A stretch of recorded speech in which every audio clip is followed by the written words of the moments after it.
No person is your friend who demands your silence or denies your right to grow. Alice Walker. The Dragon Pod from Bending Not Breaking. Book 6, Stars. Chapter 2, Love, War, and Mushrooms.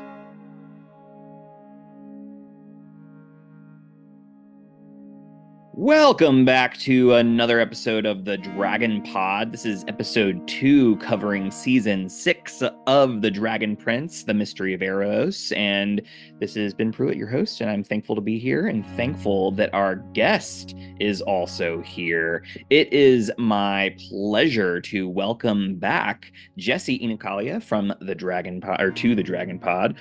He has joined us a few times, and many of you know him as the voice of Soren on The Dragon Prince, but he is also a very kind soul and filled with a desire to cultivate a better world, evidenced by his actions and choices, often on social medias and often on podcasts and interviews, but really pleased to have Jesse on the show again. Jesse, how are you today? Ben, thank you. You give me far too much credit, but I'll take it.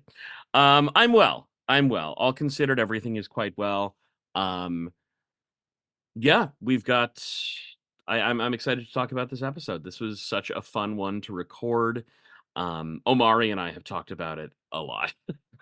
Oh, nice. Yeah, I mean, there's so much fun little nuance. I got a message from one of our patrons after they watched the season, and they were like, "There's definitely vibes here I between we uh think there's vibes. Orvis, right? Yeah, and then Yeah. whatever those vibes may be, there are certainly vibes. Yeah. So it's very Omari and I have had many conversations. yeah. I can imagine that those conversations behind closed doors are very fun to have. Oh yeah.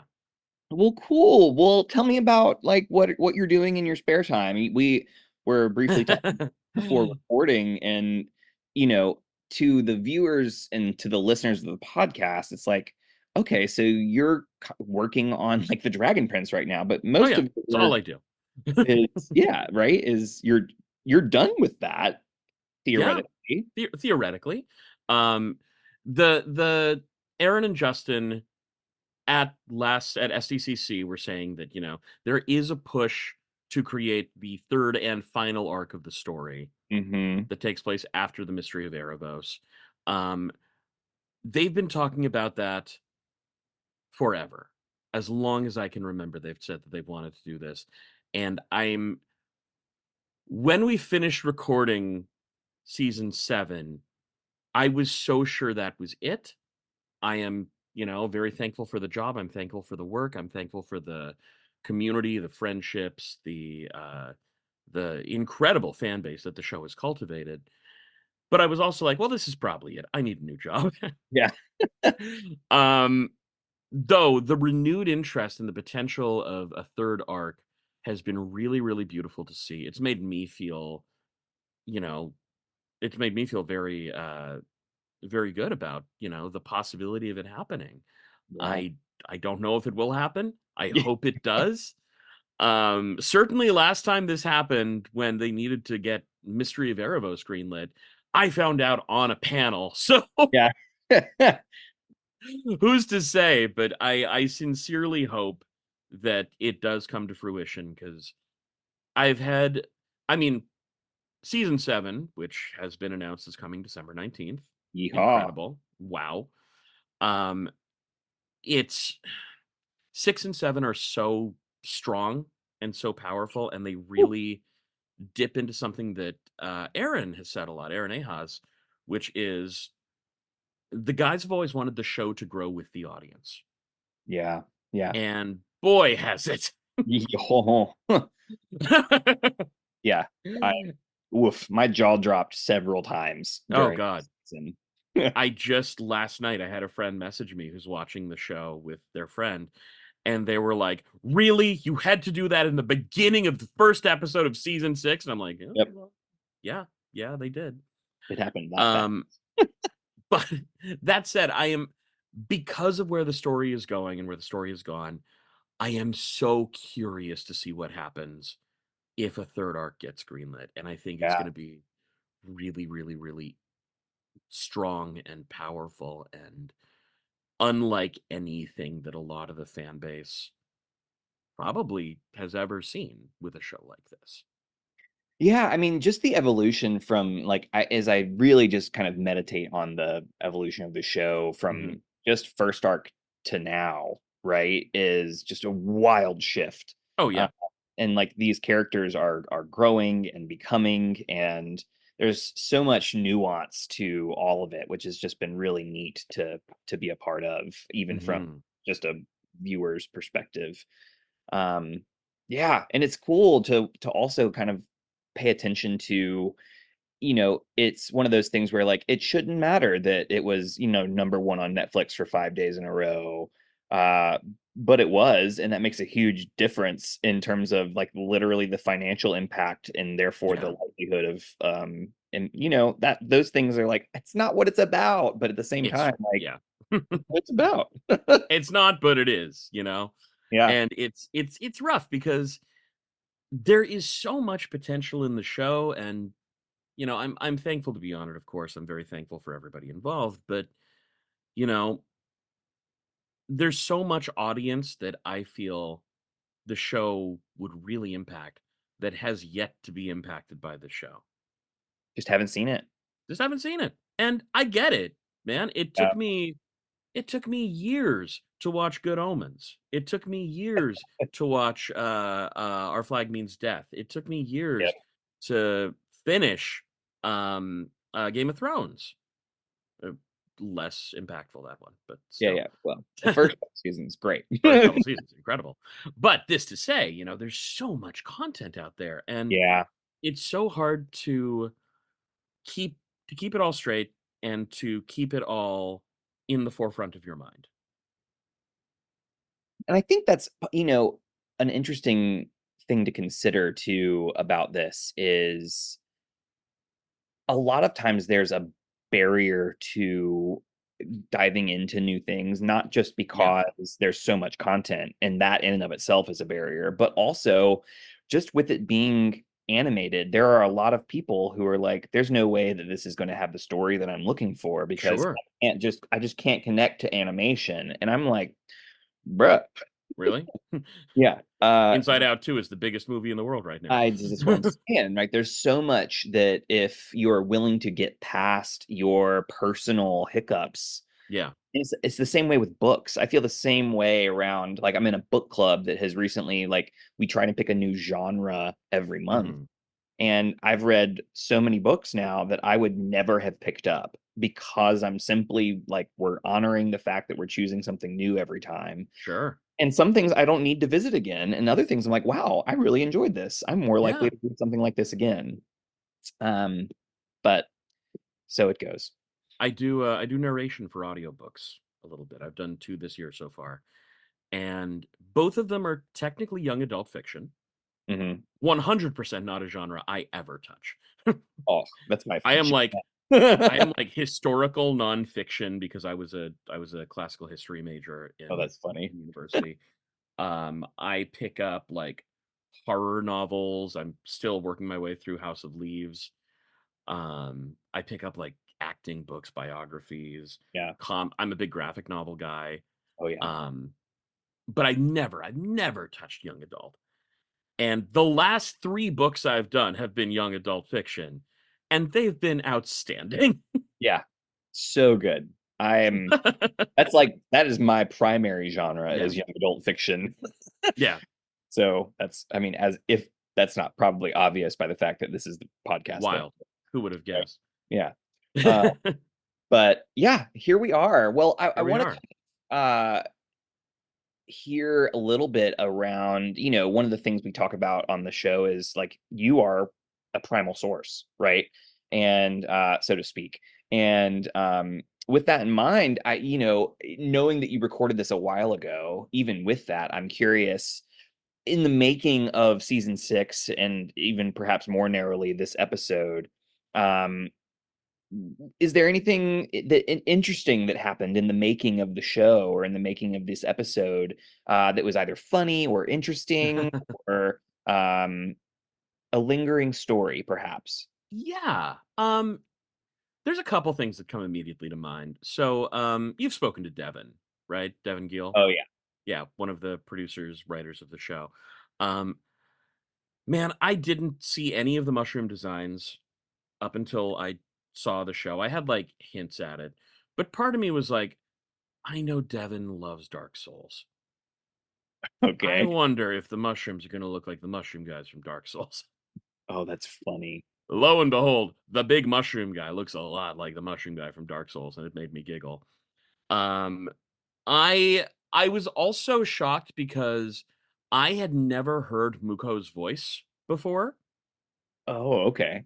because at the time with season 5, season 6, we were, like, right in the thick of, um, safety precautions around COVID in studio. Yeah. So, I didn't record with anybody for most of seasons 5 and 6. Mm. So, even, like, Omari and I would text about the Soren Corvus stuff kinda between sessions, or I'd see him, like, coming in as I'm leaving or something, and we'd talk about it then, but I had no idea what he would sound like. I find his characterization so funny because in the original script, because I auditioned for Muko, um, the Oh, character was like, he's kinda mellow, think like the dude from The Big Lebowski, yeah. and turns out he's this weird little mensch. Yep. Yep. He's everyone's uncle who's just bringing matzo ball soup to get people to feel better, Yeah. Eat this little which we mushroom. love. It'll be He's a it'll little be better. sweetie. Yeah. Oh god. There's improv in here. There's a little bit of Oh, improv in this episode.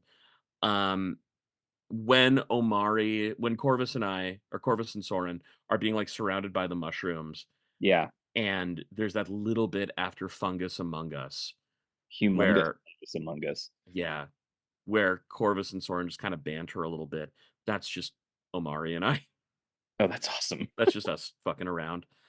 Um, yeah, this is I really like this episode, man. It seems so silly on the surface, and in many ways it is a very silly episode, but it speaks to so many of the deeper things and themes within the show Yeah, in an accessible way, especially after the sheer trauma of episode 1. right? Yeah.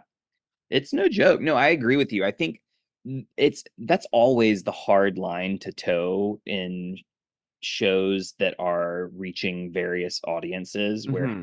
how do I give you the nugget of wisdom but also not burden you with like Yeah, sorrow and like and yeah, I think you're right. Like it really leans into being able to give you those nuggets and those really important takeaways while also mhm, like making you laugh and making you feel like, oh, that's cute. for Oh, sure. that's big. um It's something that I think about a lot, especially working in kids media, mhm, because, there's so much of it and we never know what's gonna hit, yeah. and the other thing with that, especially if it's for, like, a kids show, we never know what's gonna hit for years. Ugh. Because, we had, at Rhode Island Comic Con, where me, Paula, and Jason were recently, we had, this family who drove from Delaware to Rhode Island to meet Paula, and Paula posted about this on her Instagram. It was so cute. Their baby's name was Rayla. Their new baby was baby Rayla, Okay. and they had, like, 2 or 3 other kids with them, I don't remember the exact number, and the kids didn't completely comprehend that this was Yeah. Rayla. Yeah. It was like, "Oh, it's this pretty redheaded lady. Yep. Why are mom and dad talking to her?" Um, but the parents were just, over the moon. And I can imagine that as these kids grow and, start to comprehend that this is their cartoon friend, the pictures that they took with Yeah. Paula on that day will hit them a whole lot differently. Yeah. That's wild. Like, I I have mixed feelings about naming humans after fictional characters or Sure, even after people. Sure, sure, sure. because there's like almost an interesting like I'm gifting you this, but also now you have the burden of this name that you're going to either Yeah. like and sometimes it can be a bolster and sometimes it can not be. And so I don't know. And as a I can imagine like the wow factor of like, oh my goodness, this person who I voice for a job that is, my 9 to 5 that I don't really think about that often. Yeah. It now there's a there's a human There's a named there's a after this whole ass work. human. Yeah. There's a lot of weight there and a lot of wanting to do the art justice that I Sure. imagine there's a burden both ways. Yeah. I mean, I I try and take what I do very seriously as a minority voice actor in Hmm. a number of ways. But, I the reality of that didn't really hit me until it was WonderCon in 2019 when we had our very first um panel and like signing and everything for Dragon Prince. And we were allowed to be quite noisy about it. Me, Yeah. Raquel, and Jason were down for it. And I remember meeting a number of fans who were they had no reason to like the show yet. The show wasn't Yeah. out yet. But, they'd seen the trailers, they'd seen the promos, everyone's very excited. And they thanked me. And I was like, why are you thanking me? You don't know what I do. Yeah. And they were like, well, we appreciate how vocal you are for Filipino talent. That early. Wow. And I was like, what? Wow. Shit. This is, yeah, yeah, I am. And it really settled into me in that moment. And it's something that I've tried to carry with me throughout. Like, I've always very much been a champion or attempted to be a champion for, you know, keeping solid representation, diversity, authenticity in works and shows that I get to be a part of.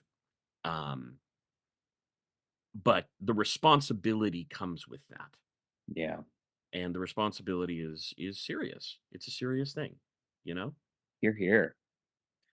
Man. Okay. I Yeah. feel like I could talk to you for too long, so I have to like, okay, let's No move on. worries. Yes, yes, yes. We have things to talk about. The next thing, I have to accept that we don't have as much Yes. time as I would like. Here we Uh, are. The segue. final stage. Dab Speaking dab. of acceptance, I always invite the guests to pick the lens, and you, after having watched it, chose acceptance Yes. as the lens that you'd like to discuss this episode through. And so I'm curious, one, what does that mean to you? What does Mm, acceptance mean? And then two, do you have an example that you might be willing to share from your own experience? sure. So I was really thinking about this episode because, when I recorded, I was like, oh, this is a funny episode. Haha, this is our little comic relief Sorvis fucking, buddy cop moment trying to get through the mushroom jungle. And then I watched the episode and I realized how much more there is in there. And not only that, how many important character moments happen for so many important characters in this It- episode. yeah. And the thing that I think really comes around to me for a lot of it is the theme of acceptance in terms of accepting what life has given the characters, accepting how far they've come, Mm, and accepting that they're okay with it. hmm, That there is time, that there is, like Janai says at the end of the episode, I am tired of waiting to celebrate the good things or yeah. whatever it is That she was a says, big but something moment like that. for sure. Huge moment. And isn't that a moment we've all had of Mm, just like, oh shit, my life is too short, yeah. you Yeah. know? Oof. And that we'll get into this more, but um I this isn't a story from my life necessarily, but it's a story adjacent to my life. Um I my principal's agent, my on-camera agent, who's been a very dear friend for the past 10, 12 years, passed away last year or Oh, earlier this year. Um, we knew it was coming. She was very clear with all of us. She had stomach cancer, passed away of such. yeah. But she she told us the instant she got the diagnosis, like her roster, me, her friends, and she was like, "Hey, just so you know, this is happening. Please understand, I am going to be a little slower on the response." And I was like, "Fucking, I don't care if you're slow. Go, Yeah. please go Yeah. heal." And you know, she mattered a lot to me, but she also would not have wanted any of us to just stop everything for her. Mm, yeah. So, I've privately grieved. Um, I've sent my condolences to the appropriate people, but the acceptance of her just being like, "Look, this is happening. Yeah. It's gonna happen, regardless of whether any of us like it or not." I've made my peace with everybody. What did she say? Her very last message to all of us was, because her assistant was like putting stuff out. Yeah, that makes Her sense. assistant said something to the tone of, um, "Life is too short for regret and to stay good." Ooh. Yeah, and Oh, that hit me like a sack of bricks. yeah. I can imagine any relationship that would end sooner than it's supposed to and Yeah, would carry that amount of weight. yeah, Yeah. and again, it's not like any of us didn't see it coming. She was very upfront about it happening, Mhm. but you know, she was also the type of person who would not want the burden of making people lose time. Yeah, I know. I mean, it's interesting to hear you talk about this, the lens of acceptance with not an example where you had to accept something, but though you did, but the way you're kind of describing it is you're describing someone else who is in impossible circumstances and your witness of their acceptance. Mhm. And uh it sounds as though the way you're describing it, there's a sense of like reverence for their capacity to do so. And I'm curious if am I naming that right? Does that feel I think that feels good. Yeah, that feels like a good place for it. so? It's interesting to think about like people who are able to model acceptance well Yeah. and how our judgment is affected by that. And then also how our judgment is affected when someone is not able to model acceptance well and what that judgment feels like within our own bodies when Yeah, we see that. It creates an emotion in us when other people can or cannot or it do or does. It accept totally their does. circumstances. Well, Yeah. and based around my relationship with her, she was not only my friend, but also my film and TV agent. Mhm. I exist in a career that is based off of people not accepting their circumstances. Yeah. Yeah. That makes me feel I am where I am because when I first got into the film industry, I wouldn't give up. yeah.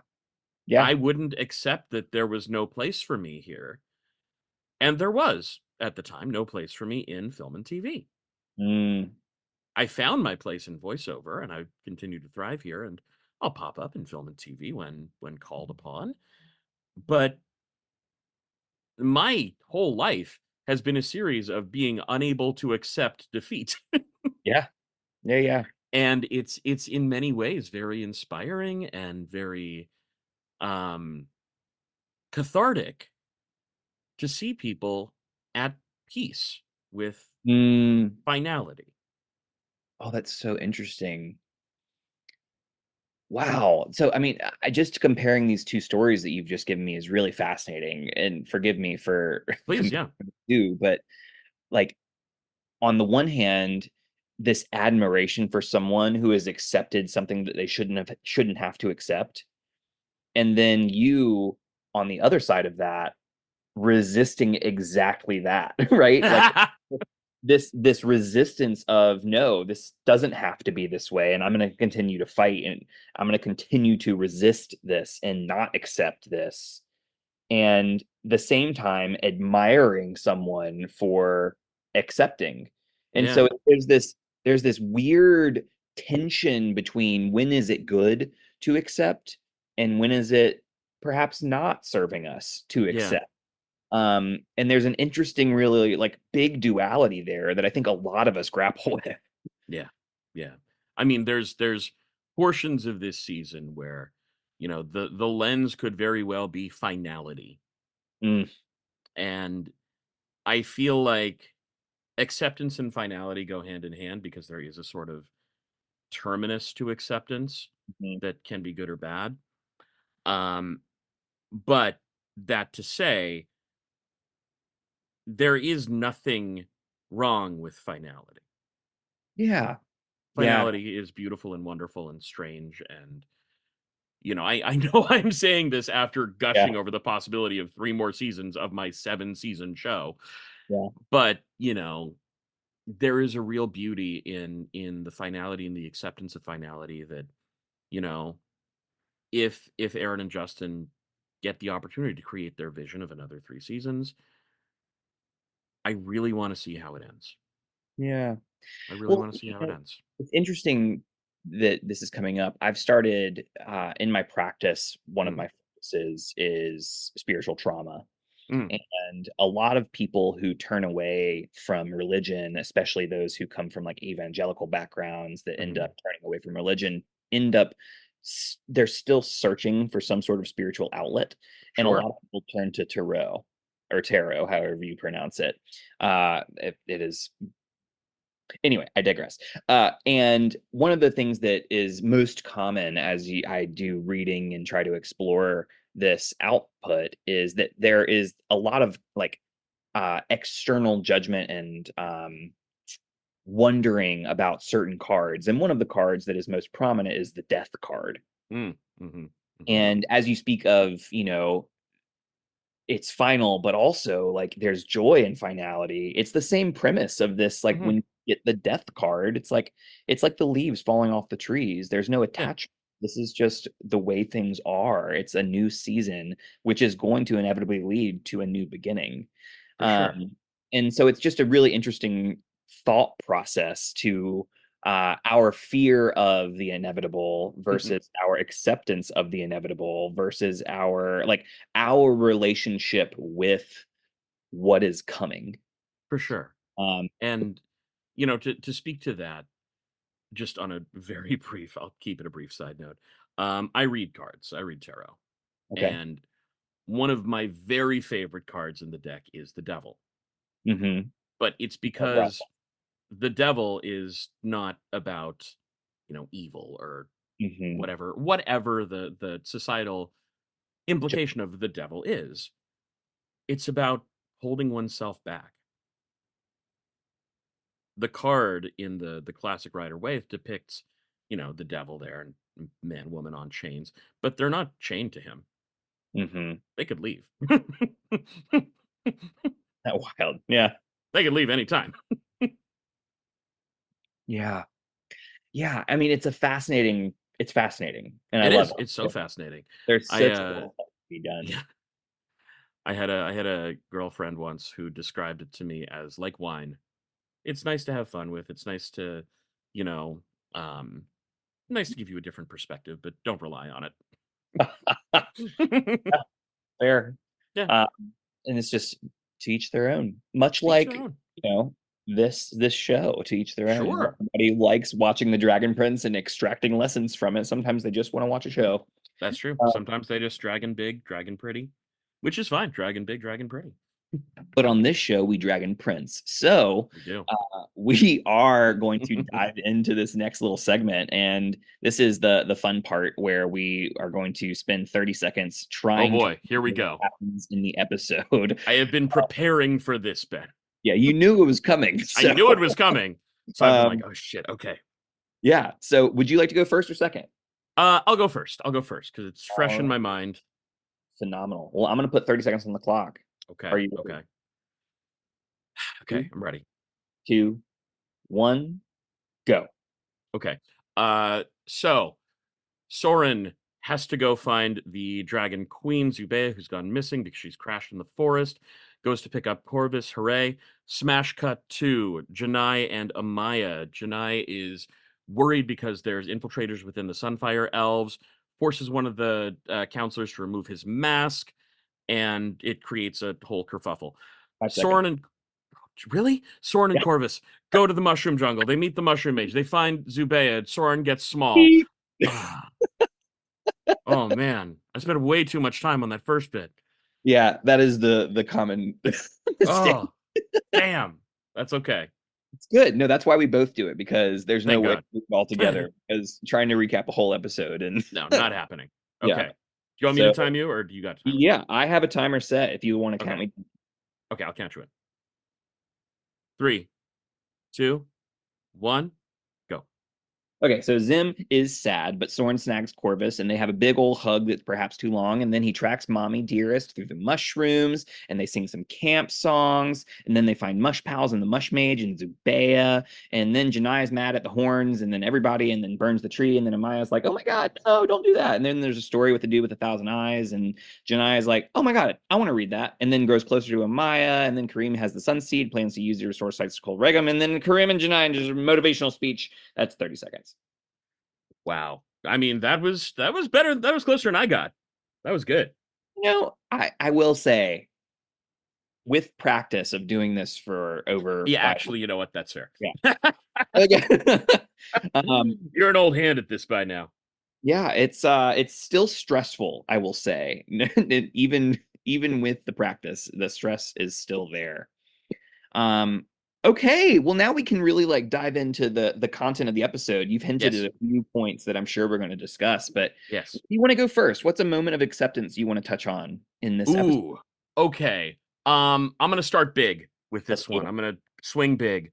Um, one of my favorite moments of this episode, and probably this season, Yeah. is the little moment where Corvus finally plays word hands with Soren Oh, yeah. and says, the thing about you're a good man with a big heart. Yeah. Yeah. Because that hits like a truck, dude. Like, the reason that is a big reason why I wanted acceptance for this episode. Because Soren has fought his entire life that we've seen on the show. He's a big weirdo, Yep. but he's a big weirdo who, in the first couple seasons, was under the shadow of his, very domineering father. In the next couple seasons, he's trying to find his place. He travels with the gang. He certainly saves the gang a couple times. He reunites with Claudia and Viren at that one point in 5, and he no one ever just likes Soren, you know, for Yeah. who he is. Like, he's a big goof. He's a big silly guy. And that moment with Corvus to me speaks so deeply to something Soren has wanted so much. Yeah. One of the what's coming to mind as you kind of Mm, describe that journey is, you know, I think the idea of not just being liked for being liked, useful. Yeah. right? But and it's not even just for being useful, but it's I feel like there's a lot of people who think that they can only be in relationship with people who like them for a certain reason. And Yep. then Yep. that Yep. Yep. reason becomes their only source of connection. Absolutely. And, you know, oh, I am strong. People like me because I'm strong. Therefore, I have to be the strongest. In Uh, all situations, yeah. and yeah, in every situation. And, you know, this idea of being liked not because of how strong you are, but being liked for the things that you are actively trying to avoid being and being liked for your silliness, being liked for all of the little things that usually throw people off, Mhm. um, is sometimes difficult to accept, Incredibly right? so. Like normally, Incredibly so. like I don't believe you when you tell me you like me for these reasons because I've never experienced anyone liking me for these reasons. I have had that exact conversation with my now wife. Yeah. But, you know, I've had that exact moment. We've all had that moment of like, "No, that's not true." Yeah. I still to this day struggle with compliments sometimes or with Oh yeah. people who praise me. I'm like, "Really? Yeah. What are you trying to get at?" Right? What do you I want? don't buy it. Yeah, what do you want? Exactly. Yeah. So, yeah, I mean, that moment is just so powerful to me because it's so small and the animation really the animation really sells it, where there's that moment of Corvus being like, "What is this?"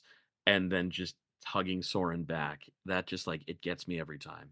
Yeah, and I'm curious if you could like expand a little bit like Please. about the acceptance piece of this Yes. because like who's doing the accepting here in your eyes? Or does that make sense as a question? Yeah. I mean, I think it's Corvus, but it's Corvus being like, "Oh, I actually like this person." Right? Hmm. He's been very, for lack of better phrasing, black cat girlfriend about this the entire time. And I am it just makes me happy to see that, Soren, who is this person who has been wanting nothing but to be loved and accepted for who he is, Yeah. like who he actually is, not Hmm. just because he's a big, tough, strong crown guard, not just because he's funny, but for who he actually is, which Corvus sees. Um, it just makes me really happy to see that he has found that level of acceptance with someone. Yeah. It's interesting because, you know, if you had asked me on prior seasons, I would say that these two were tight before this, right? Yeah, They I think have, they were. and I think They're that's bros. exactly what you're pointing to is that they were close, but it still had that element of awkwardness Yeah.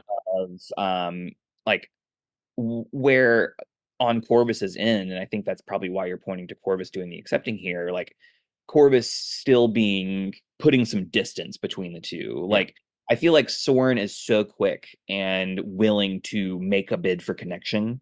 Mhm. And sometimes that's I'm gonna hug you right now. Sometimes it's Yes. I'm gonna make this joke. Sometimes it's going to like, and he is constantly making these bids, and he is also constantly having people not take him up on them, Exactly. or putting him down for them. And Corvus has done that, right? Yeah. Um, and in this moment, it's the opposite. Like Corvus makes the bid for connection and uses the language and the messaging that Soren has been using. And Mhm. so, in a way, in the same way, and this is not to say that this is like a patronizing experience, but rather like it's the same experience when a parent like gets on this eye level with a child to have a, Absolutely. Yeah. and then it's a similar process of I'm going to use the language and get on your level and do what you're asking and what you've modeled, and I'm going to use that same modeling to reciprocate Yeah. and to feed this relationship. And I think Yeah. that it's just really beautiful. I agree. I agree. I really it this moment really, really speaks to me. Um, just in terms of, everything you've said, but also, as you said, Soren is constantly making bids for connection. I get it. Me too. Who Yeah. doesn't? Yeah. But, how many times are those bids reciprocated by anybody throughout the show? Yeah. Where it's not just like a quick, one-off gag or something, right? Hmm. There's probably a couple. I'm probably forgetting some. Fans will be sure to correct me in the comments. Yeah. But please do. But this moment to me feels so significant because it is the first fully, wholeheartedly, like, shameless reciprocation. Yeah.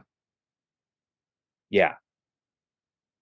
I think that's great language is like it's shameless reciprocation Mhm. rather than like I'm just doing this even though I feel uncomfortable. It's no, I'm doing this because this is what feels right and Yeah. this is what feels good. And the animation really, I think, speaks to that in that moment because there is that hint of awkwardness, then the like, fuck it, we ball. Yeah. Yeah. I love it. And, it could have been I'm so happy that the team handled it so sensitively when it could have just been like a joke. Yeah. Yeah. Well, and that's the thing, right? What's this process of like paying really close attention and reading the episode slowly Mhm. is a chance to really kind of lean into these moments in a way that if you're just watching it or binging it you might miss. Mhm. And that's just one of the reasons I love doing this so much is that you really are able to pick up these little moments. The And nuance, yeah. yeah, there's so much nuance that if you're willing to look for it, it is there. Mhm. um Amazing. Well, tell me about another moment that speaks to you about acceptance. Okay. Big swing number 2. Here we go. Here we go. Janai setting a wedding date with Amaya. Yeah, this is something that I have some notes on for sure. I'm curious.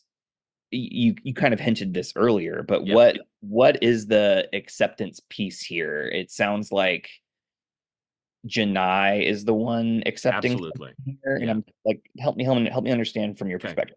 So again, bids for connection. These two, we love them. Amaya is my favorite character in the show. On Yeah. the record saying it.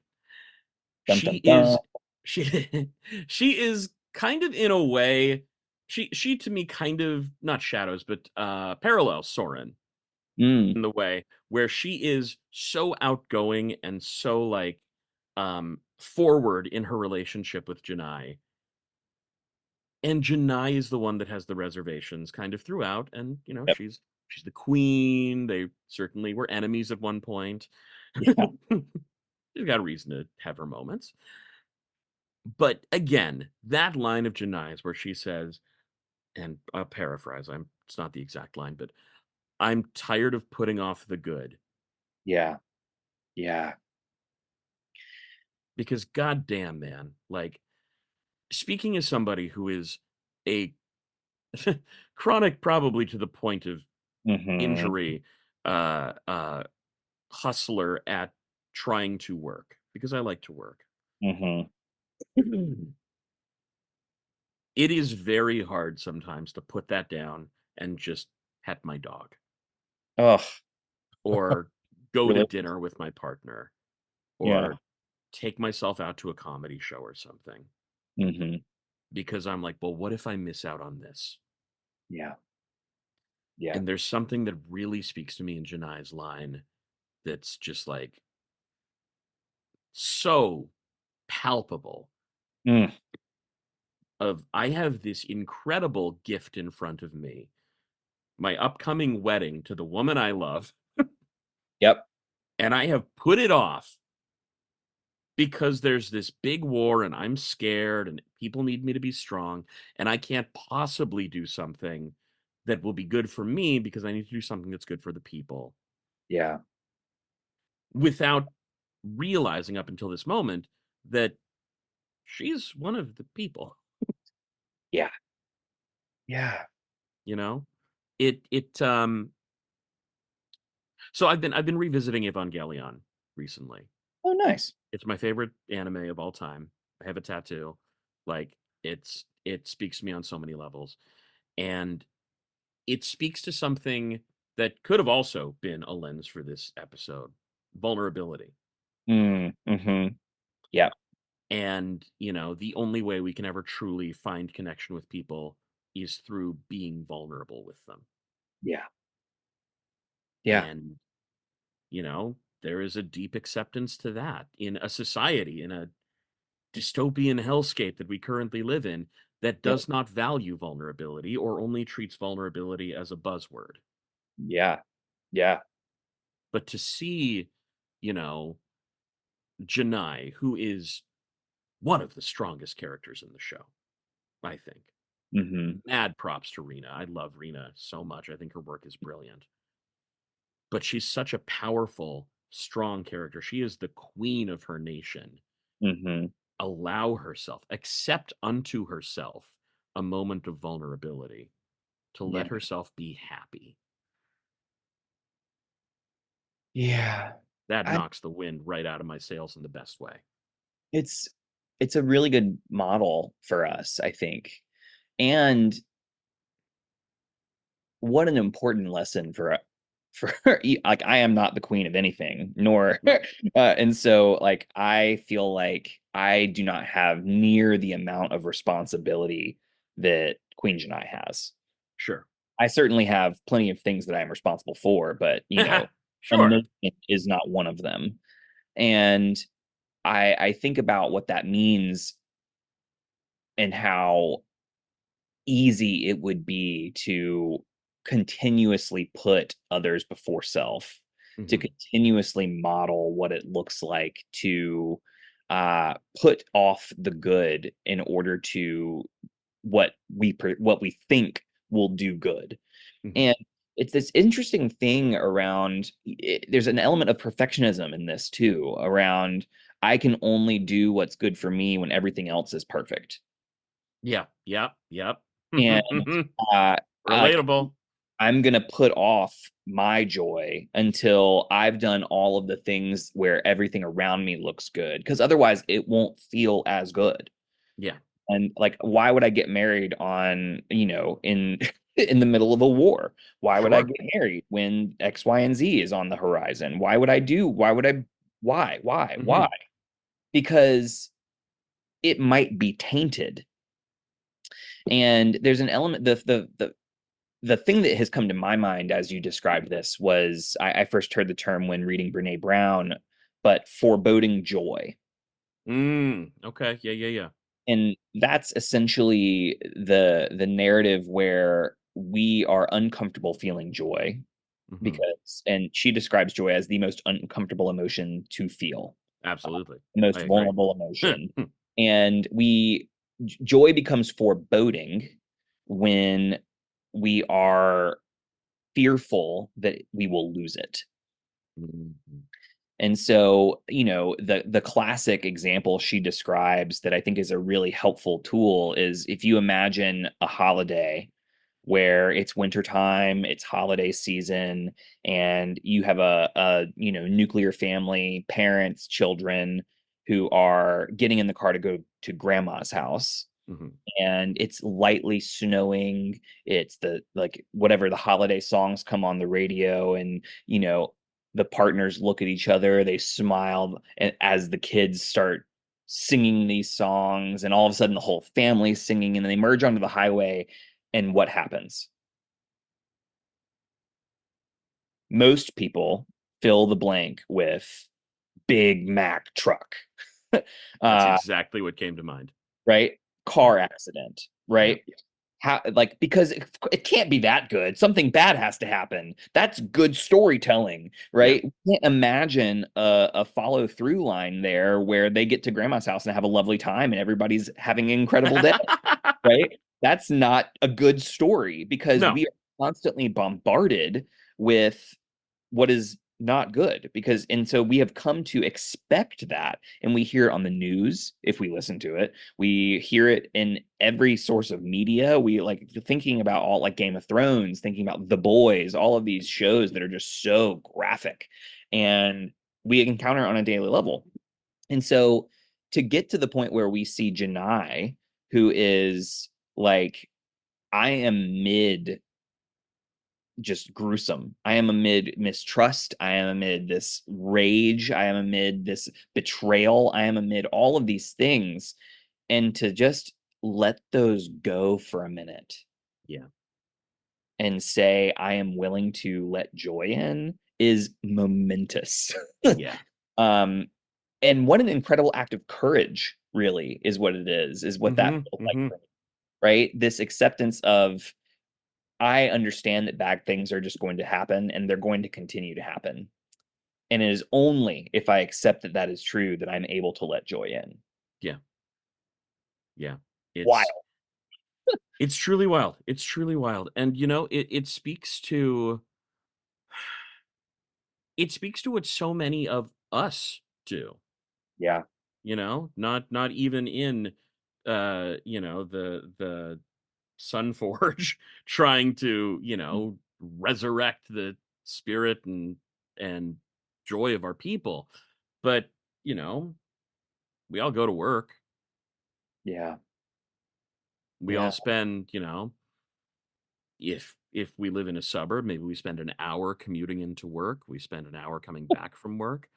We spend 6, 7, 8 hours at our desk or at a counter or wherever we're working in a warehouse. We come home, we're exhausted. We don't really have that much energy to spend time with family or friends. Yeah. I mean, there's all manner of material reasons for that. This isn't the communist podcast, so we'll get into that later. Yep. But, this to say, so much of it is immediately relevant because we always do that. We Hmm. always say, "Oh, we'll take the vacation later. Yep. We'll go to dinner next week. Yeah. We'll do this," right? And that's not to say that it has to be acceptance of huge moments of personal satisfaction. It could Hmm. be as simple as, ordering a pizza and watching a movie Yeah. on Yeah. TV. Absolutely. You know, there's a moment in so I watch a lot of cartoons for my work, as I'm sure you know. Yeah. There's a moment in Bluey that really speaks to this for me. Bluey The little hits Australian dog show. It hits so hard. But there's a moment where the parents order a pizza and they watch a movie, which is where my example came from. hard. And one of the kids, Bluey or Bingo, I can't remember which, is like, "Is this a romance?" And the parents like, "Oh yeah, it's romance." And it's like the smallest little thing. But it's finding the joy and accepting the joy in those tiny little moments. Yeah. It Yeah. doesn't need to be big. Yeah. In Janai's case, of course, it is massive. Yeah. In But Soren's case, it's perhaps a little smaller, or at least the circumstances are smaller. But it's the I think acceptance of joy is such a great lens. yeah. Woof. That Hmm. Hmm. yeah.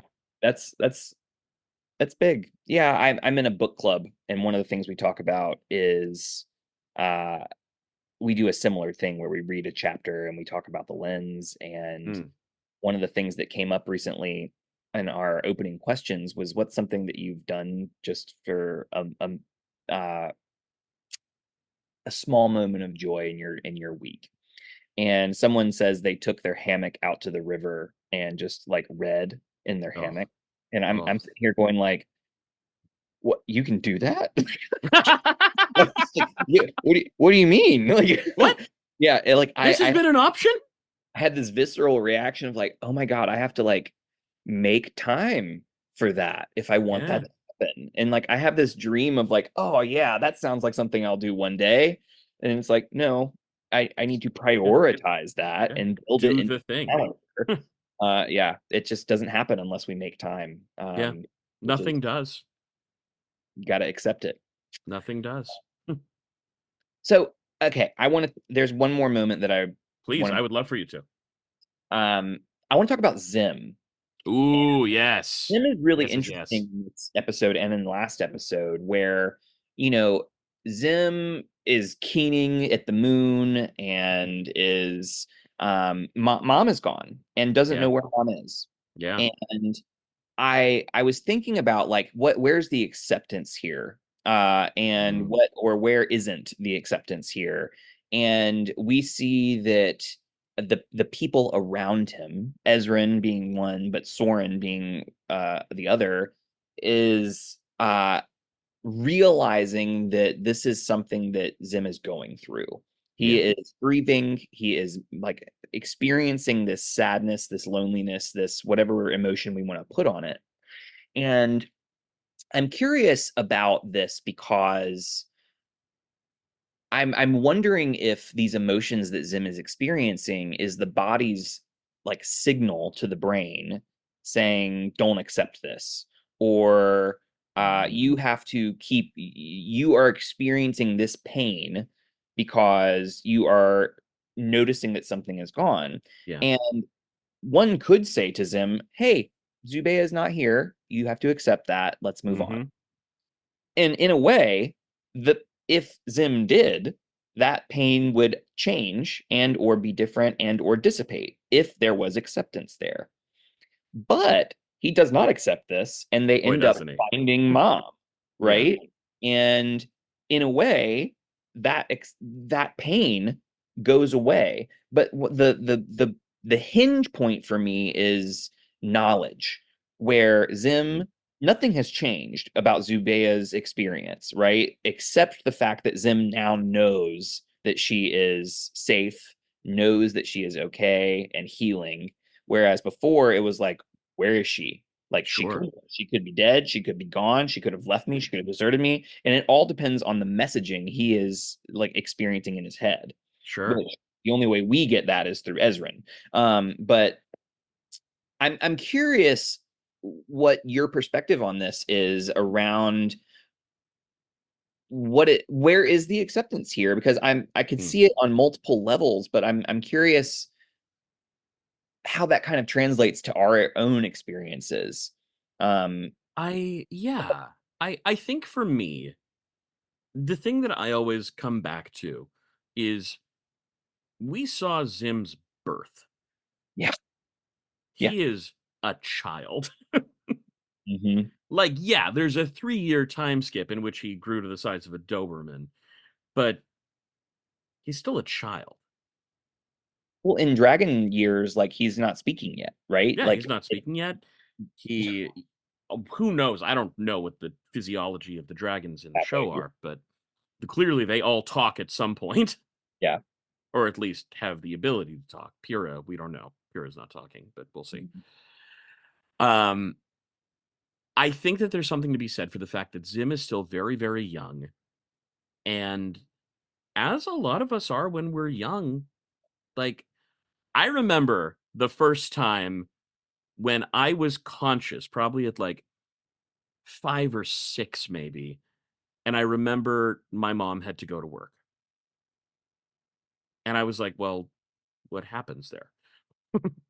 What does she do? Is she coming back?" Like, my entire life, of course, she's come back. It's fine. It's not a big deal. But I became conscious of her not being there. hmm And it really speaks to like the pain of knowing or the pain of not knowing, you Yeah. know, Yeah.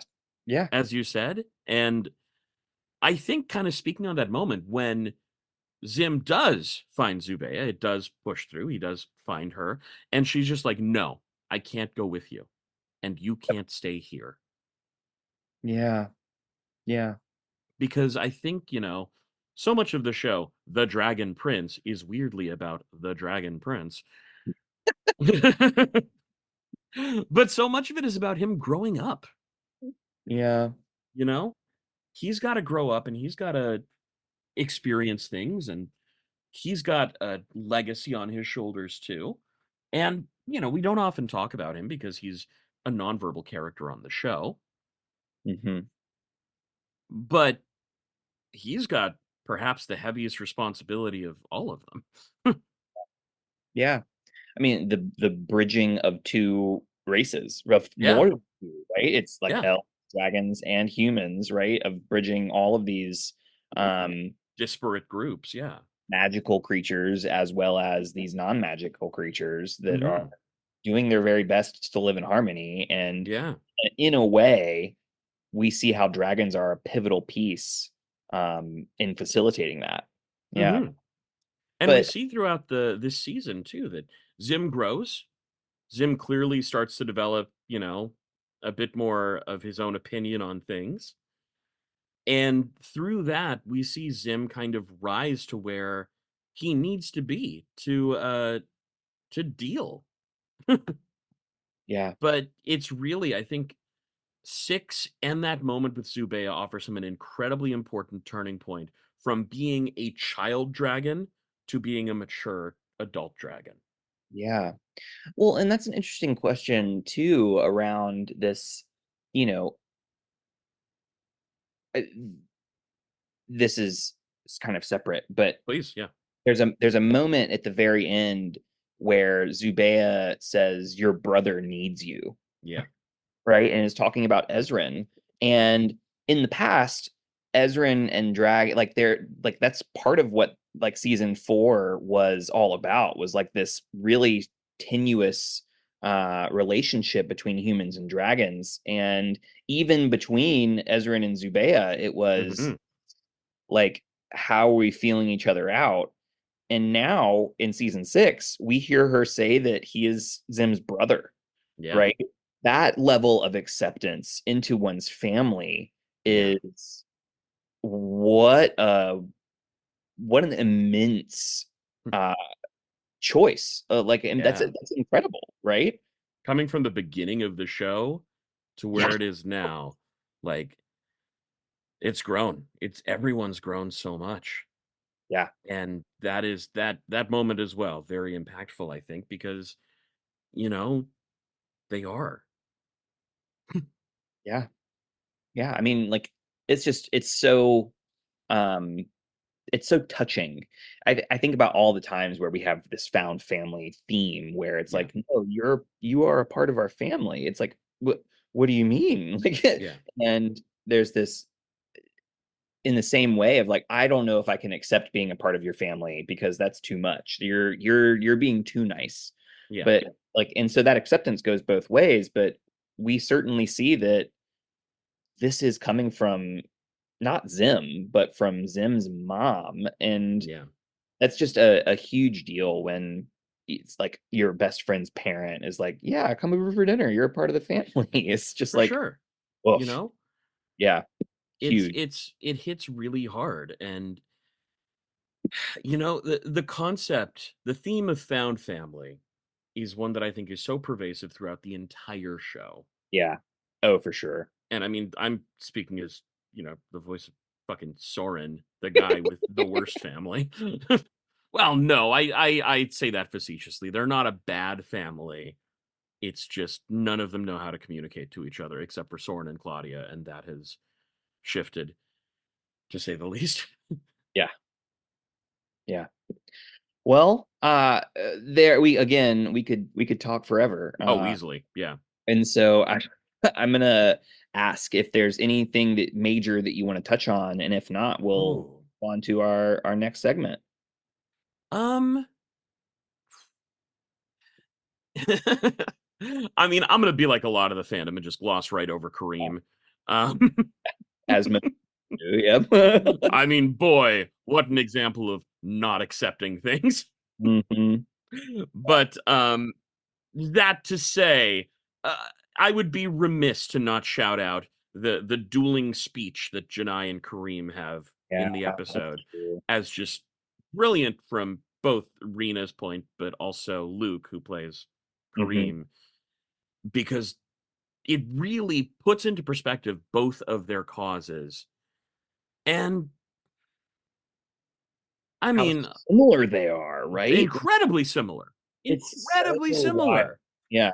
And, if not for I've seen the memes on Twitter of like the Dragon Prince if the characters went to therapy and the book is very small. Yep, yep. And Kareem is just such a great example of like not not getting over himself, not Mm, accepting what is here, not adjusting to the tides, you know? that's a good point. I think, you know, this is what I was talking about earlier when you Mm, were giving your example of, right, there's two sides of the coin of like when is always, yeah. acceptance being like something that we admire and something that is really important, and then there's this resistance to acceptance that is also very admirable. But Hmm. in this case, I feel like we both are on the same page around like Kareem's holding on to something that he shouldn't be holding on Yeah, to, and that's not okay. And there's this judgment of this resistance to accepting this change. for sure. And I think the question that is lingering with me is how do I tell the difference when it's me? Mm, When I am in Kareem's mm, perspective and I have chosen to latch onto something that I am not willing to accept, yeah. like he has community that is backing him up. He Boy, has does he. Huge. he has a dragon that is on his side. Like he has like in a way, he has like so much there's evidence for his belief system in Yes. in the people that he surrounds himself by. And then similarly, Janai is in a similar place where like and yet we from this outside perspective are able to look at both of these and make a judgment. Yeah. And I am terrified of being Kareem, right? And I I think don't we all are. and I don't know how to not do that. I'm like, what is the antidote? What is the answer to when we are a stick in the mud and we need to let things go versus when we need to say no, this is not okay. We need to resist this. Yeah. Man, I mean, if I had that answer, I'd be Yes. such a wealthy man. But, I think the theme that we see with Kareem ever since he showed his little head Mm, is one of tradition. Is tradition. one yeah. Is one of staunch adherence to the values he was taught, even though those values may not have been the right ones, Hmm. and adherence to such, right? And I mean, we see this reflected in our real world with people who get so deeply rooted in ideology, whatever that ideology is, that they can't see the forest for the trees. Hmm. They see Yeah. horrific acts and justify them because it's fine. Yeah, I mean, I'm reminded of the Legend of Korra, where Sure. there are four seasons, and each season is an example of someone taking an ideological framework too far Yeah. to its most extreme. Yeah. And often their underlying message like is really important. Like season one, the antagonist is all about equality, Sure. right? But goes about it in such a way that is extreme and very problematic. And then I Sure. think there are so many examples of quote villains who are taking extreme positions to that, but their stance on something is very important and necessary. They're just taking Sure. it just too far. And Like, I'm not gonna say Killmonger was right, but Killmonger was but wrong. like in the same thing, right? There's Yeah. this element of these villains are, and I say that with very big quotes, Yeah. but like these people are trying to do right, but are just on the other side of right. Yeah. Well, I think one of the really cool things about season 6 specifically is it sheds so much light on so many characters who are vilified. Yeah. We see Aaravos' history. Yes. Aaravos, who has been built up as this big, scary evil, Mhm. and he is in fact a grieving father Yeah. who was truly unjustly done by. Yeah. Yeah. you know, Saul Regum, unjustly done by. Kareem, in his eyes, unjustly done by. Yep. Every one of these people has motivation for what they're doing. Whether or not we can justify it to ourselves is neither here nor there. They can justify it to themselves. Yeah.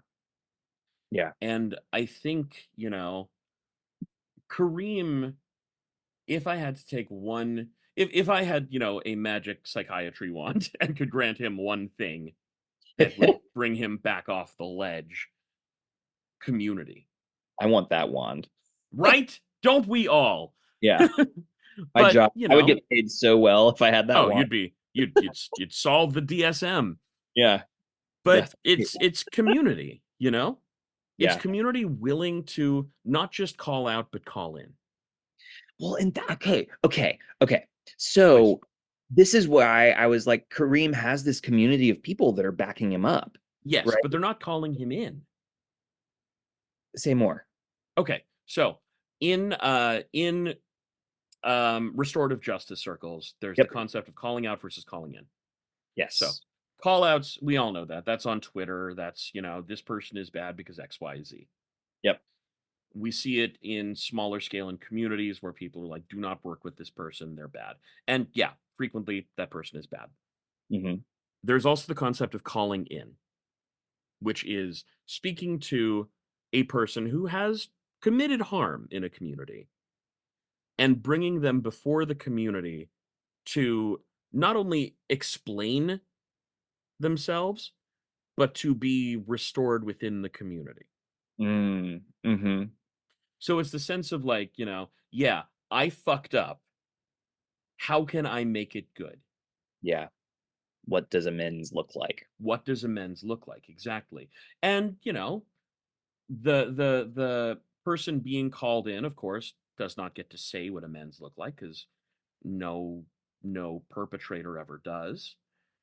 But if we truly, I'm a firm believer in restorative justice, Yep. like if we truly wish to believe in restorative justice, we need to ask ourselves, what does that look like? What does a call in? What does a return to community so that that person can be rehabilitated look like?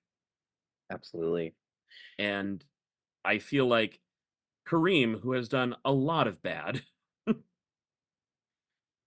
could Yeah. perhaps benefit from people around him who were, first off, willing to call him on his shit, because being called in requires being called on your shit, Yeah.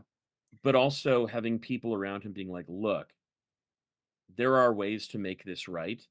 You're not doing them. If you want to do them, we can help you do them. If you don't want to do them, you're fucked. Yeah. Well, and this is the rub, I think, is Sure. that one of the things that I think about now is we are in a fairly unprecedented time in the history of the United States Boy, are we. where, there is a prediction around if uh, Trump loses the election. Sure. The prediction from a fairly wide like not majority, but contingency of people believes that there will be states who attempt to secede from the Sure. union. And it is this is the equivalent, right? Where Kareem seeded from the Sunfire Elves community because his way or the highway, Hmm. right? And if I can't have my way, then we want to not be a part of this community. And what I'm hearing you say is rather than run away, rather than separate yourself, is how do you begin to find a path towards learning to live together? Yeah. Um, and I just don't think people are willing to do the work of that. I, you know, I used to think the same. I Oh, really used did. to. Yeah. Well, just because, something that comes up a lot in leftist reading is the concept of class war versus culture war. Hmm. And I believe it was James Baldwin who said something to the tune of like, you know, cultural conflict is created to prevent us from seeing the commonalities with class. Mm. Because the true fact is that, as Boots Riley has said, as many other modern leftist thinkers have said, if the United States did a general strike for 10 days, It. Yep. that's it. You're done. 10 days. 10 fucking days of just everyone refusing to work. Everyone would shut down. The working class shutting everything down. Yep. But because there is still, and, in many ways, very rightly so, cultural battlegrounds that Yep. are happening, fighting for, trans rights, queer rights, racial equality in a lot of cases. Yeah. And those are important. Those are very important. That to say, class is what connects us all,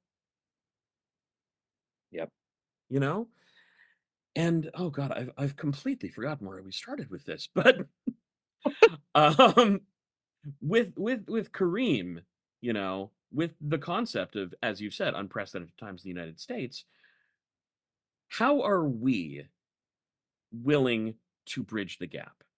Hmm. Because there is a gap to bridge. And I was watching a video essay the other day, kind of going through the various presidential histories of the past few years, starting way back and then pulling up to like Reagan and pulling up to Obama and Yep. so on, all the way up to Trump. And something that the essayist put forward is that all Trump did was play on the anxieties, continues to do, was play on the anxieties of poor, disenfranchised voters Yep. who have been left behind by years of neoliberal politic. That's right. And the way he does it sucks. Bad guy. 100% orange man bad. However, the concerns that his constituents have, yeah, I mean, I don't care what happens in, you know, Jacksonville, Wyoming, but there are people who live in Jacksonville, Wyoming. Yep. People with real lives and jobs and concerns and fears. Yeah. Yeah. And, it doesn't help when, the other center right party that's currently around doesn't try to bridge the gap in a meaningful way that involves addressing their concerns. But the and this to say the root of the concern is never a cultural root. It's economic. It's always economic. It's these people can't put food on the table. Mm. I can't put, like, yeah, there's 100% people in disenfranchised communities all over the United States that can't put food on the table. We're not addressing them either. Yeah. Yeah. Yeah. And But it plays to the fear. It plays to the fear mongering of, oh, you can't let in refugees because they'll take your jobs. That's yeah. 100% not true. But we stoke that fear because, well, they stoke that fear because if they stoke that fear, then they don't have to address the material conditions of the workers. Yeah. And what we don't get is that secondary picture as much Yeah, in the Dragon Prince, right? We really get a sense for what is this two ways of experiencing their past, their for history. sure. Yeah. Um, but yeah, once again, we are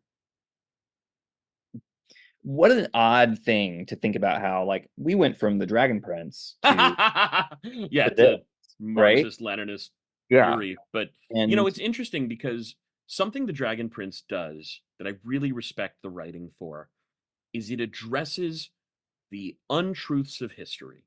mhm, It addresses the perspectives of history that usually are left to the dustbin of history. yeah, We see Aaravos' history, as I've said. We see that, Catullus has issues. that's for sure. We see the issues in Sunfire Elf society. We see all of these things that aren't just, the high end people in the throne rooms Mhm. talking over stuff. We see Ezran on his royal council have the baker. Yeah. Yeah, Like literally a member of the working class that's right. in his small council, Yeah. which is, I mean, wild. Well, and it's so interesting too, and I think this will be the last thing Yes, before yes, of course. we I could transition. I could go on to this forever, That's so by here all we means, are. Yeah. stop me. The I think most people who watch the show is like, ah, that's funny. He has the baker on his council, but that's actually like, no, that's really an important step that Huge. he has taken, right? That is like a necessary and important thing that he has done that makes a lot of sense. But like, and I think most people are like, what do you mean? That why I would never do that. But like, Yeah, oh, that's so integral to the kind of vision that Ezran has been trying to cast for his kingdom. And so, absolutely. yeah, I think that's a brilliant thing to lift up. But we As are we are. we Yes. are we are going to Get us take a on short track. break. Yeah, we're going to take a short break and we're going to come back very shortly to do our final couple of things, which is our sacred practice and our gratitude session. And so bear with us. We're going to have some music tickle your ears and we'll be back shortly.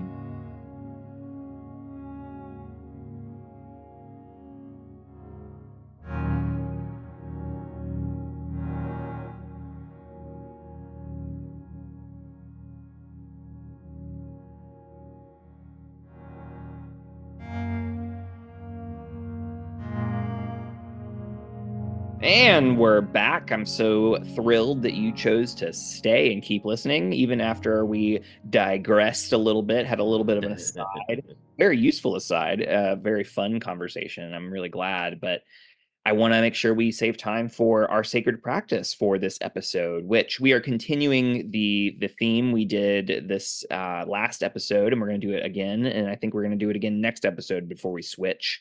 But we're doing Pardes, which again, for those of us who weren't listening to that first episode, is a acronym. And I'll go over the pieces of the acronym, but it stands for a process. And it's a four-step process that is typically done in like a biblical exegesis process where stemming from Judaism. And we've kind of adapted that to try with the Dragon Prince. And so the premise is in rabbinical work, they would pick a line from the Torah and really dive deeply into that one line. And instead, we're diving deeply into a line of text from the Dragon Prince. And so I kind of operated randomly and like pin dropped my little cursor on the Netflix thing and ended up around 9 minutes and 33 seconds in. And the line that was most proximate to that was this: his fear became a self fulfilling prophecy, Fuck. Wow. right? Damn. Right? His Here we fear go. became a self fulfilling prophecy. And so the first step in this process is pshat, and that is essentially translates to what is the literal meaning, what is the simple meaning of this. And since I know where I pulled it from, I will go ahead and do this if you don't mind. Please, uh, yeah. and this is Amaya is talking to Janai, or Gren is talking to Janai, and Amaya is sharing the story of this emperor that we kind of briefly talked about earlier, of the emperor with 1,000 eyes. And this is this part of this lesson that was part of Catullus history. And the emperor was scared of being abandoned by his people and started taking actions and doing things that led to people abandoning him, and the kingdom was led to chaos. And so this is just a line from this story that Amaya was telling. Did I miss anything, Jesse, or does that sound right? I That sounds accurate to me. Sweet. Well, the cool thing is step one is done. We did it. We We figured it did out. it. All Yeah. right. So not much there. And it's really helpful. It's hard to get anywhere else unless you know that, which is why it's Well, usually. you know. So the second step is remez, which is what is the deeper meaning or the implied meaning or Mm, the hint is kind of how it translates to. And so the way we've kind of adapted this is, what does this remind us of? Mm. Allegorically, or times that these words have come up in our own lives, or in the show. So I'll ask you and pass it to you, and Sure. I'll read the line once more. And Please. what comes up for you when you hear this line? His fear became a self-fulfilling prophecy. Mm. I'm an actor. Yep. My as we've said, my entire life is based around uncertainty. Yeah. We have, as I tell my own students when I teach, we have literally no control over what we book except what we choose to audition for. We have That's no fair. idea what's going to be next. We have no idea what's going to hit, what's not going to hit. Um, there is an alternate universe where the Dragon Prince doesn't hit. Yeah. We're done after 3 seasons because that's the initial contract, and we all go our separate ways. Hmm. And we're in the timeline where we're getting more. Yeah. um, that to say, something that I think about a lot as an artist is art. Mm, And art is I think I may have said this on a previous podcast with you, but art, as described to me by one of my teachers, is messy. Art is uncertain. Art is strange. Art is weird, rude, uncouth, mm, cringe, one might say. yeah. And to shy away from it, to step back from it and try and make it perfect, or to make it clean, or to make it sanitary, or whatever, kills the soul of the art. Mm, It makes it uninteresting. It makes it bland. It makes it very staid. So, what this speaks to me, the fear, is that fear of stepping past the line, ooh, yeah. that fear of standing out, that fear of taking up space, that Mm, fear of, to take it even deeper, kind of as we were with our discussion, that fear of being seen for who you are. oof. Yeah. You know, be that in terms of who you are as a person or how you wish to be seen or whatever, but like that's what that really says to me is, his fear became a self-fulfilling prophecy. No one writes our stories for us. Yeah. We are the authors of our own stories. Yeah. And if we choose to live them very demure, very quiet, Yeah. that's what they're going to be. Yeah. If we Yeah. make the choice to not cross that line into our artistry or into our greater selves, our greater way of living, Yeah. that's just what it is. It's wild how much this reminds me of this initial moment you pulled with Corvus and Soren, Mhm. right? This thing that you're describing, like, you know, I'm going to choose to live the way that I want to live, Yeah. rather than fear and like not live the way that I want to live.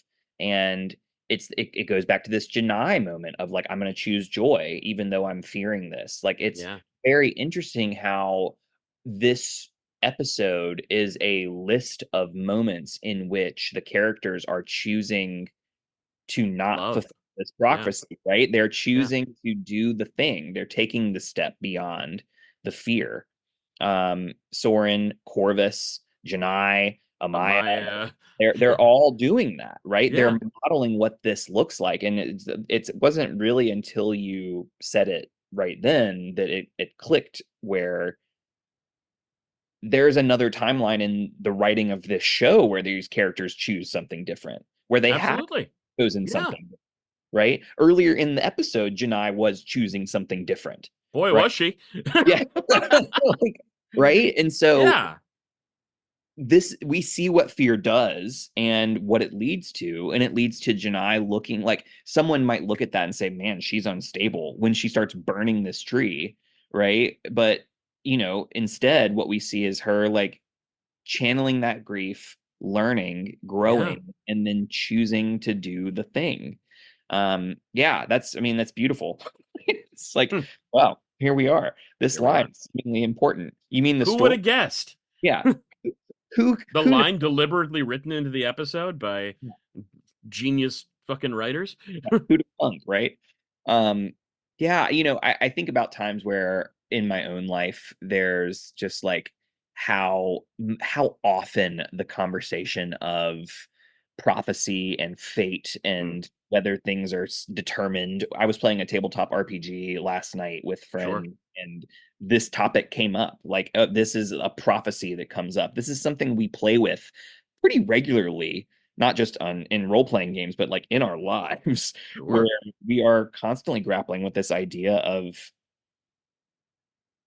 fear being the dictator of our choices, Mhm. and the courageous thing to do is to make a choice despite the fear, rather, or even because of the fear, um rather than letting the fear make our choices for us. Yeah. um so yeah, I'm reminded of those things as well. That feels really intense. um well, I mean, Fear's a thing, man, and fear is a fear is a primal source. yep, Fear yep. very much is there to keep us alive, but sometimes fear is there to keep us safe, Yeah. and safe is the opposite of growth. Mm. Okay, well, that feels a lot like a deeper implied meaning and a hint. So I'm gonna say that we have like checked the box for this Sure. Yeah, set yeah, of yeah. Box process, right? checked. And I think that you could spend hours just on that step. Oh, I But think so. if you were doing this in your own personal practice. But for now, we will move on to step three, which is drosh.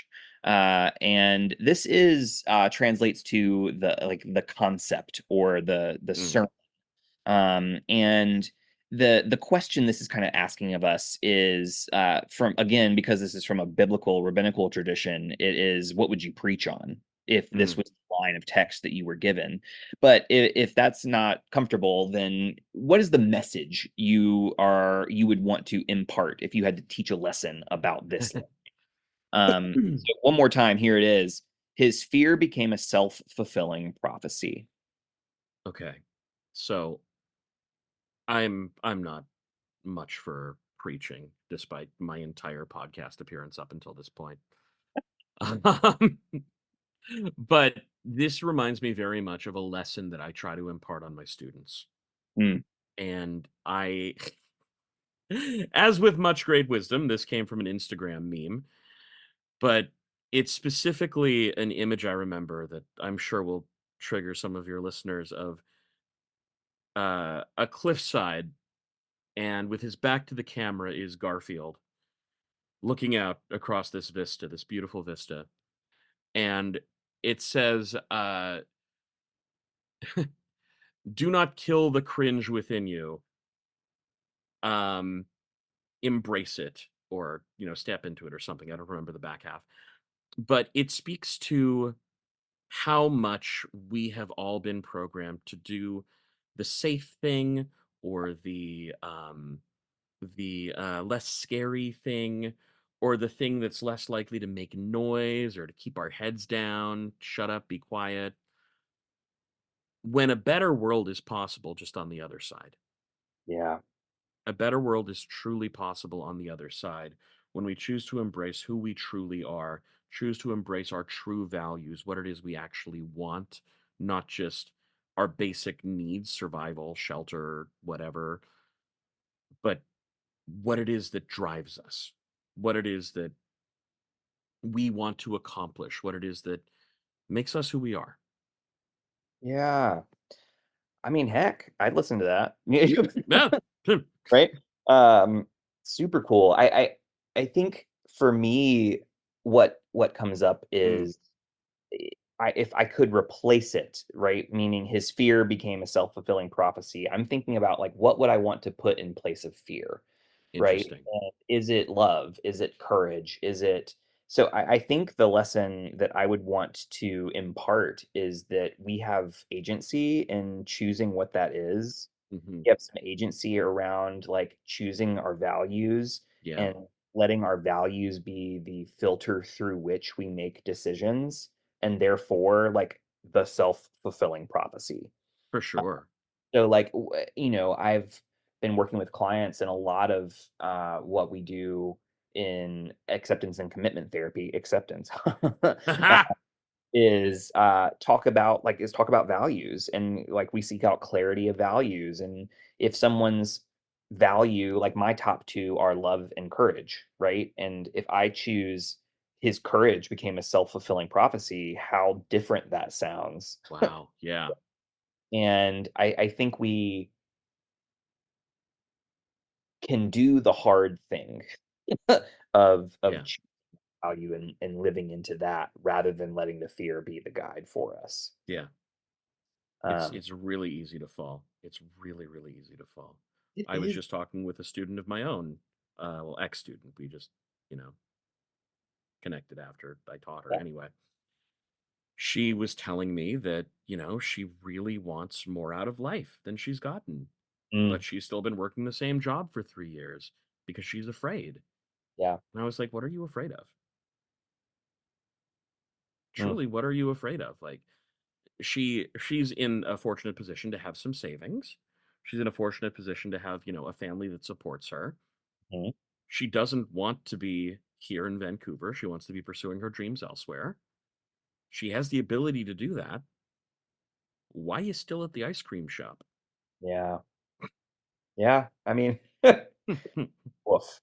Uh, that's a good question. Like that, maybe that's a good question to ask our listeners. Why are you at the metaphorical ice cream Yeah, shop? why are you there?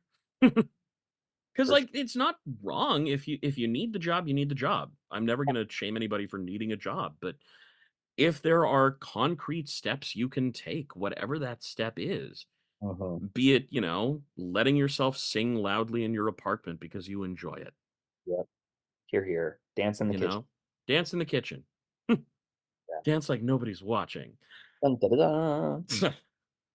Um, okay, so we've now kind of gotten the drosh, and the most mystical, perhaps, of the steps in this practice is the sod, which is the hidden meaning.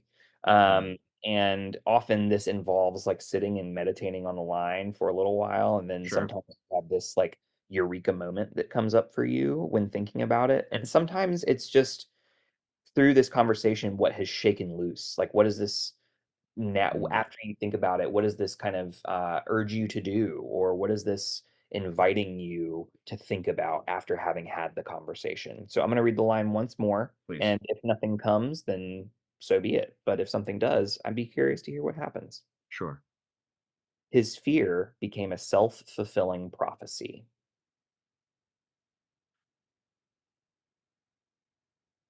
I just it comes back to something I've spoken about already in our episode here in terms of priority Mm, for me. That's what that shakes loose is the priority of, you know, I used to do this practice myself, which it's fallen away. I need to restart it. And it's funny, I was thinking about this yesterday, and now that's shaking it loose as a thing I need to do, where I would devote my Saturdays to just family, to mm, me, my partner, my dog, like going out and experiencing something nice together.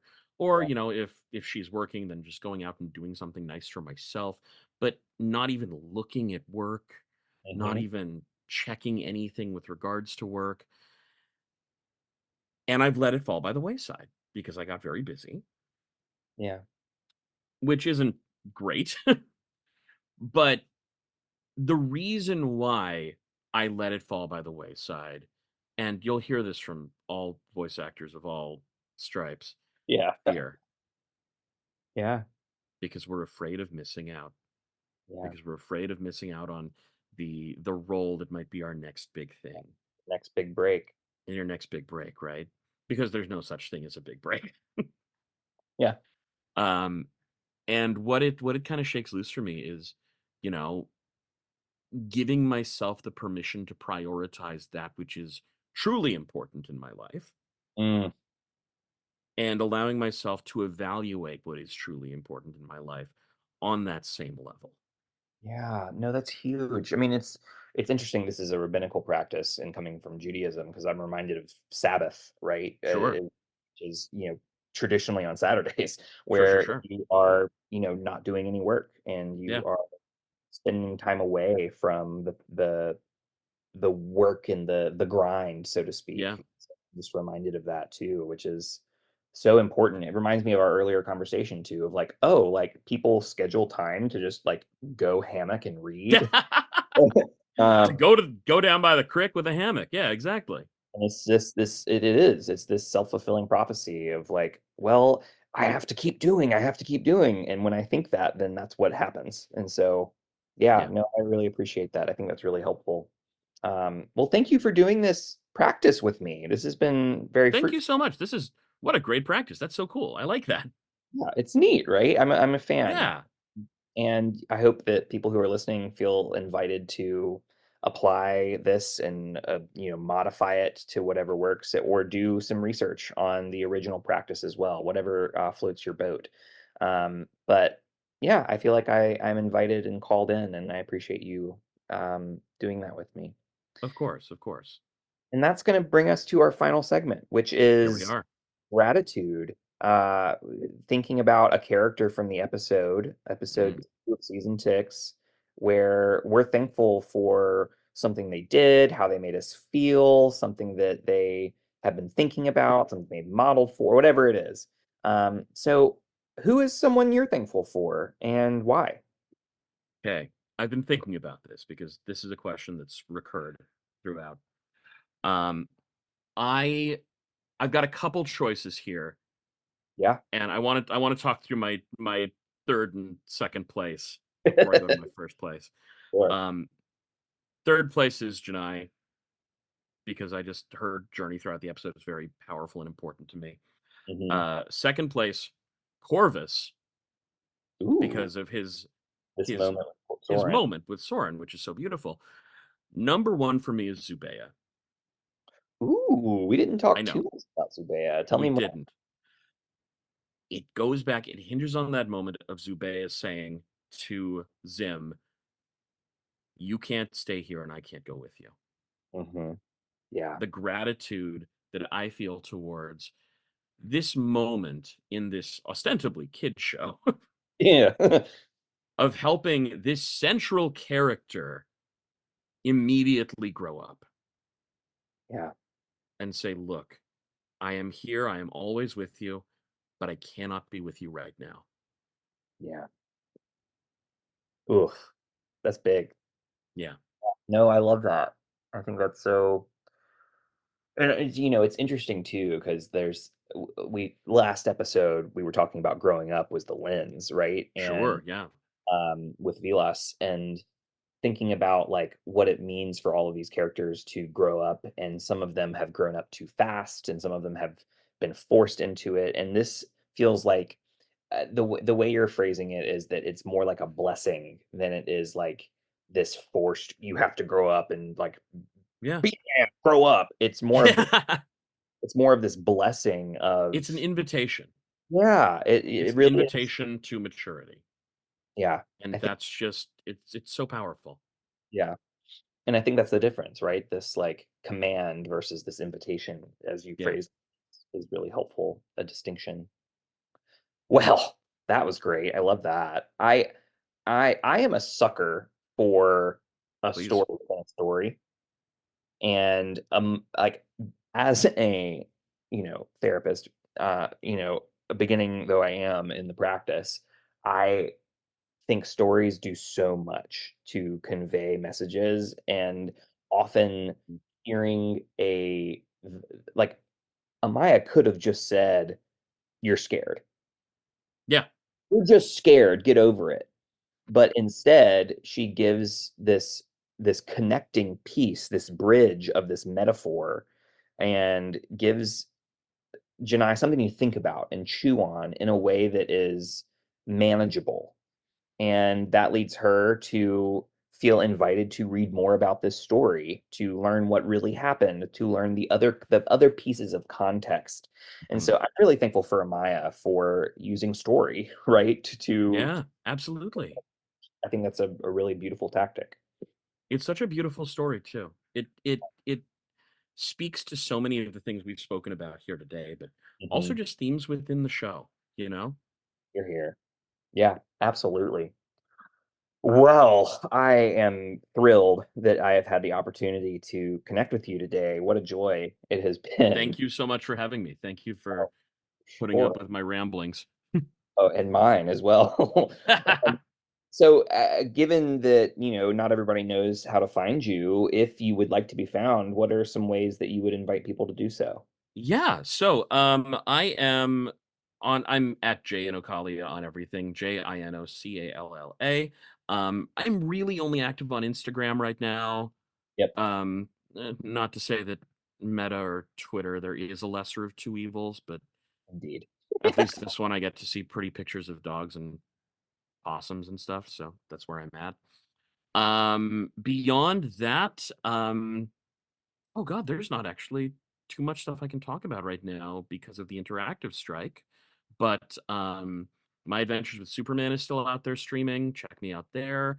The new OVA, I think it is, of Kenichi Mightiest Disciples out there. I'm in that. It's super fun. And yeah, I mean, just keep an eye on my Instagram for updates and things that I do and places I'll be. And certainly, as I've said quite recently, if you want me or any of the Dragon Prince crew at a convention near you, just bug the convention. Be like, hey, bring these guys out because we'd love to, especially coming into where season 7 is going. We'd love to, meet y'all and get to hang out with y'all, sign some stuff, and get and celebrate the show together. You're here. All right, you heard it, everybody in North Carolina. Make sure that there's do the work for me because I'm terrible at these things, and Please do. I love North Carolina. get the Dragon Prince folks down here because that would be a joy. Um, all right. Once again, this has been the Dragon Pod, and I am Ben, and I have had guest Jesse Inocalla for a tremendous discussion. Thank you all so much for supporting us. Patreon is still active. We are mostly doing live episodes on Avatar: The Last Airbender, but I am dropping episodes from the Dragon Prince early. So if you want them a little bit earlier than you get them on the podcast, sign up. And Jesse, thank you once more for being a part of it. Ben, thank you so much for having me. It's always a joy. And of course, all my best to all of your listeners. Stay safe out there. Stay safe. All right, everybody. Until next time, be well and do good.